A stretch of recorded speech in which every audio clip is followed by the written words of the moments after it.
Selamat sore, apa kabar hari ini? Semoga kita selalu dalam keadaan sehat dan bahagia pastinya, oke teman-teman. Nah, di video pada sore hari ini aku masih membahas tentang Krishna, yaitu benarkah Krishna ada pada setiap makhluk hidup? Itu ada pertanyaan loh teman-teman. Jadi sebenarnya jawabannya itu pasti kalian semua sudah tahu. Namun seperti biasa, sebelum lanjut jangan lupa like, comment, and subscribe agar channel ini terus berkembang. Dan aku selalu semangat untuk memberikan info-info terbaru dan terupdate tentang kehidupan di dunia ini, oke? Dan aku berharap semoga video aku bermanfaat untuk kita semua, oke? Jadi teman-teman, pertanyaan itu adalah, jawabannya itu adalah benar sekali teman-teman. Sebenarnya Krishna itu bersemayam di setiap makhluk hidup, baik itu manusia, tumbuh-tumbuhan maupun binatang.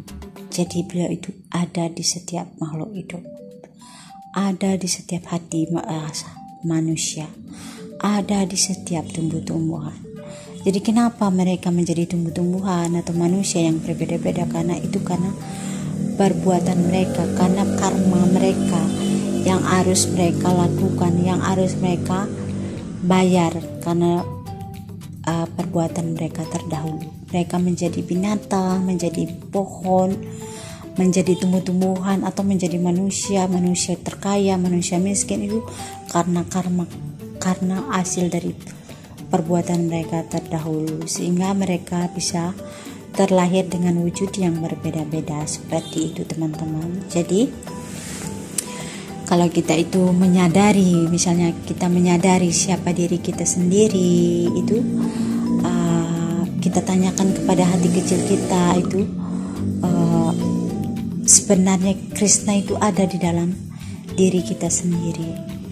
Itu caranya itu sebenarnya untuk mengembangkan itu sangat gampang, yaitu dengan cara kita tuh membersihkan diri kita, ya, melihat diri kita sendiri, ya. Sebenarnya itu cara kita untuk mengetahui jati diri kita sebenarnya. Karena itulah di sini selalu saya ingatkan kepada teman-teman untuk selalu melihat diri sendiri, selalu mencintai diri sendiri, karena itu sangat penting untuk mengetahui jati diri kita seperti itu. Karena apabila kita marah, benci, dendam, itu sebenarnya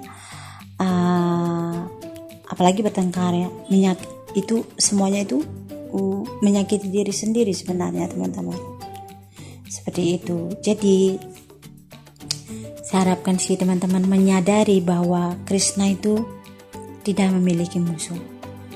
Krishna itu mencintai semua makhluk hidup. Cuman manusia atau makhluk hidup itu belum menyadari sepenuhnya. Seperti itu teman-teman.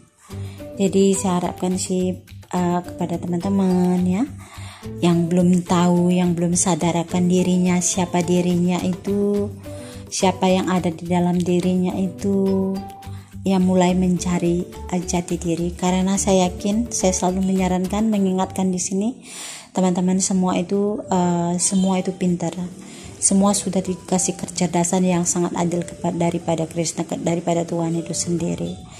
Jadi tinggal kalian pakai aja, jangan disimpan di dalam lemari. Karena kalau otak itu, kepintaran itu tidak dipakai, ya sia-sia seperti itu. Jadi jadilah orang cerdas, lihatlah diri sendiri, siapa diri kita sebenarnya, seperti itu teman-teman. Jadi kesimpulannya itu benar bahwa Krishna itu ada di setiap makhluk hidup, itu adalah benar sekali. Jadi tinggal kita itu melihat, mempertanyakan, berkaca, melihat diri sendiri, seperti itu teman-teman. Siapa sebenarnya diri kita, seperti itu, oke? Karena ya yang namanya manusia yang masih ditutupi oleh karma itu ya, karena itu sangat sulit. Bukan sama kalian saja, saya aja juga masih memiliki karma ya, sehingga juga saya masih berusaha untuk membuka semua yang ada, cakra-cakra yang ada di dalam diri saya, supaya saya juga bisa dibersihkan jiwa saya, jiwa dan raga saya. Semoga kotoran-kotoran itu ya terempaskan gitu, seperti itu, supaya terlepaskan, karena itulah kita masih hidup di dunia ini ya, masih ditutupi oleh karma, dan karma itu harus kita lakukan, harus kita jalani sampai akhir hidup kita. Tetapi jangan sampai lupa bahwa kita di sini sebenarnya cuma hidup di dunia ini cuma tidak kekal ya, cuma sementara ya. Mungkin hari ini kita masih bisa hidup ya, masih kita dikasih kesehatan, umur ya, tapi nggak tahu esok lusa, seperti itu. Jadi saya di sini selalu mengingatkan kepada teman-teman, baik teman-teman maupun saya, supaya selalu melihat diri sendiri bahwa sesungguhnya Krishna itu ada di setiap makhluk hidup. Itu benar sekali jawabannya teman-teman. Jadi kalau kalian tidak percaya kepada omongan saya, kalian bisa cari tentang Krishna, tentang Bhagawan Gita. Di sana ada di dalamnya bahwa Krishna bersemayam ada di dalam setiap makhluk hidup, seperti itu. Dan semua makhluk hidup sebenarnya menginginkan kebebasan itu dan menginginkan pulang, cuma kalian harus mencari jalannya itu sendiri. Jadi jalan itu kalianlah yang mencari, dan itu butuh waktu, sehingga butuh proses. Jadi nanti pada akhirnya pasti akan berakhir, seperti itu teman-teman. Karena banyak sekali ya contoh-contoh, saya selalu mengingatkan bahwa banyak sekali yang dilakukan oleh Krishna pada saat lilanya beliau itu turun ke bumi 5.000 tahun yang lalu itu. Baik pohon maupun binatang-binatang itu dibebaskan oleh beliau kalau beliau itu sudah sampai menemui beliau, sampai baik beliau itu perang melawan beliau maupun menjadi temannya beliau, itu semua akan dibebaskan. Jadi Krishna itu adil ya, Tuhan itu selalu adil sama kita. Jadi itu depend time ya. Jadi karena sesungguhnya semua makhluk hidup di dunia ini itu meditasi.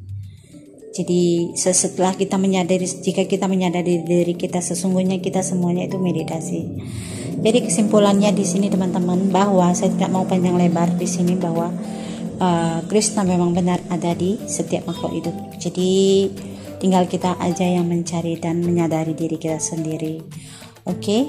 Jadi di video kali ini itu saja yang bisa saya sampaikan. Semoga video ini bermanfaat untuk kita semua, dan terima kasih waktunya sudah menonton. Selamat sore dan selamat beraktivitas. Tetap semangat, tetap damai, sejahtera, bahagia, dan selalu sehat. Oke, terima kasih. Selamat malam. Bye bye.